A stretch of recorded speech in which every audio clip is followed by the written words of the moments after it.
All right, so I'm going to do lesson 2 of module 2, topic 3 on unit rates. This is called What is the Best Buy? And honestly, it's the most like real world lesson that we're going to have in this entire unit. There was a little bit of that with metric conversions and converting within the systems. But I think finding the best buy is kind of like a life skill. Like, how do we look at things that we want to purchase? Because we really want to save money, and we do that by always looking for the better deal. And we can figure out the better deal by looking for unit prices. So we're going to write and calculate unit rates. We're going to use unit rates to solve problems involving unit pricing, better buys, and constant speeds, and use unit rates and unit rate language to make comparison. And the key term here is unit rate. I got all my pens. So do some colors maybe. And I think I got my little video holder, so there should be no like sliding of the videos. Anyways, so unit rates is the big word. I know with my students, I've talked about the word unit rate, but basically we've learned things like unit fraction, which some examples are like 1/2, 1/4, 1/8. So basically the fact that this is 1 unit, it has the number 1. And then you've used things in the past called unit cubes, and they're basically cubes that have a volume equal to 1. We use them to count sometimes, and all their edge lengths are 1. So unit rates are basically when you get one quantity in a ratio. Let me make this look like a 1. One quantity in a ratio is equal to 1. So that is what a unit rate is. It's one quantity in a ratio is equal to 1. And it can be the top quantity, it can be the bottom quantity. So when we write our ratios, like fractions, we just get one of them equal to 1. And you can make any number equal to 1 by dividing by itself. So either way, just some practice here. If we know that 18 arrows and 3 bows, if we have 18 arrows to 3 bows, what would we have if we had 160 arrows, 62 arrows, how many bows? Well, we want to figure out what we multiply by, which is really difficult to do. So sometimes we can just work backwards and divide. Use your handy dandy calculator to do that. Boom. And the answer is 9 times 9. And if you wanted to check that, you could just do 18 times 9, and it gives me that 162. So that means that I would have to multiply my bottom times 9, which is 27. Okay. 2, we're going from 3 to 1, which is interesting, a unit rate. The unit, one of them is equal to 1, and you can make a 3 equal to 1 by dividing by itself. So that means you are going to divide 18 by 3, which I don't need a calculator for, that is 6. And then for 8 shoes to 80 socks, what times 80 is 1600? Well, I know 8 times 2 is 16. I know 80 times 2 is 160, so I would probably need 80 times 20 would get me that 1600, but let's just put it in the calculator to make sure. And yes, it is. So that means I would do 8 times 20, and 8 times 2 is 16 plus that 0. And 8 shoes to 80 socks, but here's that unit rate. We want to know, well, how much is it for 1 shoe? If we know we have 80 socks for 8 shoes, how many socks would we have for 1? This is a unit rate because you're finding one of the quantities is equal to 1. So we would divide 8 by itself to make it 1, which means we would also divide this by 8, which is 10. So this is a couple of examples with unit rates here, which is kind of cool.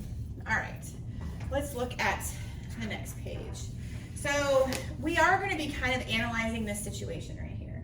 And sometimes when we're out in the real world and we have these prices with a lot of these decimal numbers, you see these decimal numbers, what we like to do sometimes is estimate them.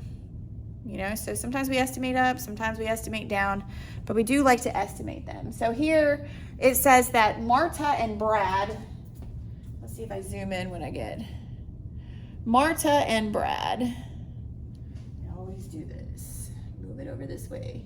Marta and Brad go to the store to buy some laundry detergent for a neighbor. They see that the brand she wants comes in 2 different sizes. So you can get 26 fluid ounces for $9.75, or you can get 20.5 ounces, fluid ounces, for $7.25. Which one do you think is the better buy? I mean, you get more here for only like a couple of dollars more, right? You get, this is less fluid, and it's only like a couple of dollars less. So we might think the bigger one's the better buy. It's only a couple more dollars, you know, but how do we find out for sure? Well, we find unit rates. And basically on the next page, we're not gonna have to do a lot of writing because this page is just about a lot of explaining. So you really need to listen to me. But it says here that as you learned previously, a rate is a ratio comparing 2 quantities measured in different units. A unit rate is a comparison of 2 measurements in which the numerator or the denominator has a value of 1 unit. So I am going to go ahead and highlight that because this is really important. So a unit rate is a comparison of 2 measurements in which the numerator or the denominator has a value of 1 unit. And I am going to additionally underline 1. One way to compare values of items is to calculate the unit rate for each item. And when we're dealing with money, that's called unit pricing. Marta and Brad both choose the smaller bottle of detergent as the better buy, but for different reasons. So Marta estimated. So this is what I'm talking about. In the real world, if we don't have calculators, we don't want to pull out our cell phone. A lot of times we just use estimation. And so what she did is she took this bottle of detergent over here, okay, and she says, well, $9.75 is approximately close to $10, right? It's approximately close to $10. So that's what she said. And then she said that the fluid ounces she estimated that to 25 for that larger bottle. And she was like, well, the way you have to think about it, to find a unit pricing, how much of the fluid ounces could fit within the $10. So if I have $10, how much I could fit 25 of those pieces within those $10. So I would fit my unit is the 1 fluid ounce, okay? So 1 fluid ounce and how it fits within $10. So you're trying to figure out, well, how much is each of these fluid ounces? How was this $10 broken apart in each of those 1 ounces? And the same thing for the smaller one. So the smaller one, she said, well, I'm going to estimate the price. For the larger one, she estimated up. This went up. But for the bigger one, she estimated up. But for the smaller one, she estimated down. But for the fluid ounces, for the larger one, she estimated down. But for the smaller one, she estimated up to 21. And she had the same thought process. If I have $7 and 21 ounces, I broke my $7 into 21 1-ounce pieces. How much would those 1 ounces be? And she did her math. So she said, well, here, she said for $10, I get 25 fluid ounces. And for here, she said for $7, I get 21 fluid ounces. Now I want to know how much each of those ounces would be. So she's getting her 25 equal to 1. And you do that by dividing by itself. Here, she's getting this 21 fluid ounces equal to 1. And you do that by dividing by itself. And whatever you do to the bottom, you would do to the top. So this by the number of ounces, and dollars by the number of ounces. So if I took $10 and divided by 25, I get that 0.4. Oop. But because it's money, I need that hundreds place. So 0.4, you would add that 0 for money. And then down here at the bottom, you would take your $7 and divide it into the 21 ounces you had, and you would get 33. It is a repeated decimal, so we just round to the hundredths. So it is approximately 33 cents per ounce. So looking at these, this is 40 cents per ounce. This is 33 cents per ounce. So each of these 1 ounces here are worth 33 cents, and each of these 1 ounces in the top bar model is worth 40 cents.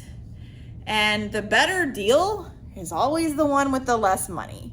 So this bottle with each of these ounces equaling approximately 33 cents, and each of these ounces equaling approximately 40 cents, this smaller one is definitely the better deal.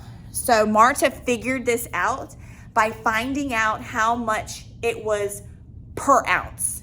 So she did what's called dollars per ounce, okay? When you're trying to find out how much money per ounce, this is called unit pricing, okay? And a lot of times when you see this word per, it means to divide. So you would take your number of dollars and divide by your ounces. So we took $10 and divided by 25 flaws. And then we took $7 and divided by 21 flaws. So that's what all that means, okay? This is called unit pricing, and that's how Marta did it. So, it says that Brad came to the same conclusion, but he did it differently. So he probably found out how much it was per dollar. So let's see if that's what he did. Let's see if he figured it out per dollar. Oops, I ripped my page out. Maybe that'll just be better. Let's try that. It accidentally ripped out, but maybe that's for the better. And that's exactly what he did. He found out how many ounces are in each dollar. So if you were to spend $1, how many ounces would you get, right? So he did a unit rate differently. So here we can see how he modeled it. He said, well, I got 25 ounces and I have $10. So how could I evenly distribute $10 into 25 ounces? Well, it would probably be a little bit, this would be a little bit more. And then this one is 21 ounces and I'm splitting it up $7. How would $7 fit in these 21 ounces? So you're modeling division is what you're doing. That's what these bar models are, is modeling the division. You're going to be asked to do this, model the division, okay? But it's division. Y'all know how to do division. You know how to model division. You have your whole and how it's split up, okay? So you're saying that if I have 25 fluid ounces for $10, I want my 10 to get to 1, so I divide by 10. That means I also divide the 25 by 10. So everybody knows if you divide by a power of 10, you're just moving your decimal 1 to the left, which is 2.5, which they give us the answer there. So each dollar that you spend, you get 2.5 ounces. So the idea here, if I spend $1, I want more ounces. Marta's thinking is, I want my ounces to be less money. So you guys, I hope you guys understand this thinking. So if you're dealing with per ounce, you want the cheapest one. If you're dealing with per dollar, you want the most for your dollar. Okay, so for this, you get 2.5 ounces, 2.5 fluid ounces for each dollar. But if we look at the second one, if you take the 21 fluid ounces for $7, you divide by 7 to get it to $1, and 21 divided by 7 is $3. So we see here that if I spend $1, I'm getting 3 ounces, which is more. I'm getting more for my money. So that means this is the better deal. So there's a couple of different ways to look at better deal to see like which one's the best one. But honestly, like finding for if you're trying to find unit pricing, how much you get per ounce, then you want the cheapest ounces. And then if you're trying to figure out how much you get for each dollar, you want more for your dollar, more for your money. But this right here is fluid ounces per dollar. So that means you would divide by dollar. So you would take your 25 fluid ounces and divide by $10. Here you would take your 21 fluid ounces and divide by the $7. So whenever you see per, that means divide.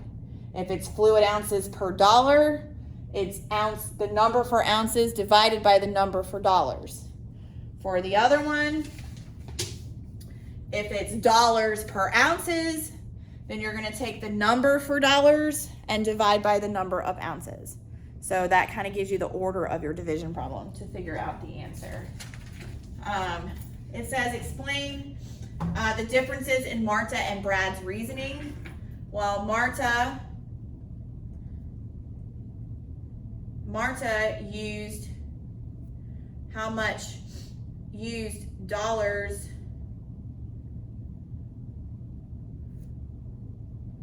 per ounce, and Brad used ounces per dollar. Okay, and it says calculate the actual unit rate for each of the two sizes of detergent using the two different rates.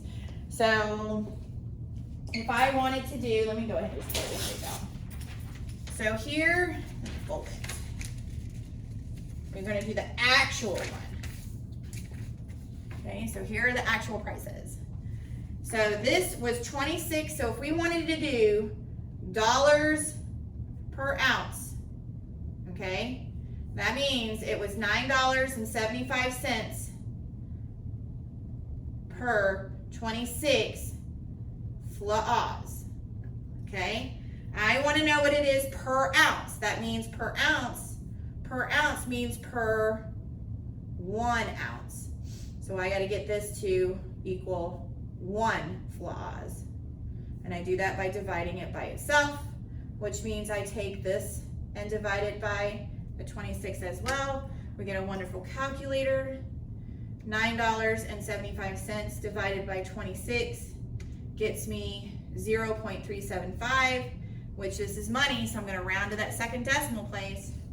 So it's 0.338 cents per fluid ounce.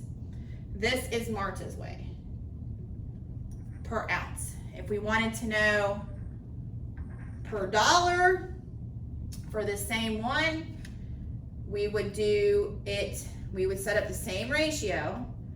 So we're going to do per dollar, per $1. So we're going to set it up the same way, $9.75 to 26 flaws. We want to know per dollar, so we got to get it to how much it is for $1. That means we divide by $9.75. So we take this and divide by $9.75. So we take 26 and divide by $9.75. And ooh, it's a repeated decimal. We're just going to round to that second one so that 6 will become a 7. So it's 2.67. That's a decimal. Fluid ounces. That's for the big one.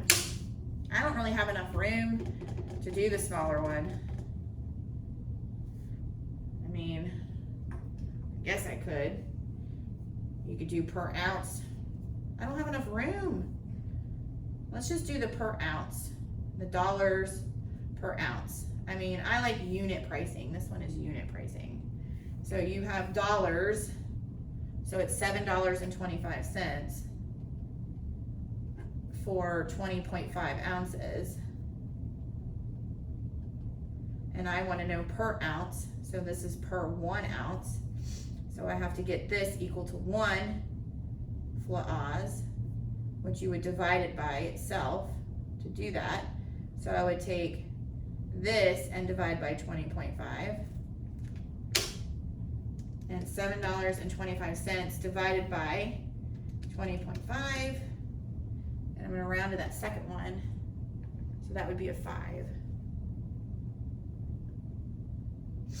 So this, the smaller one, finding the actual price, the smaller one is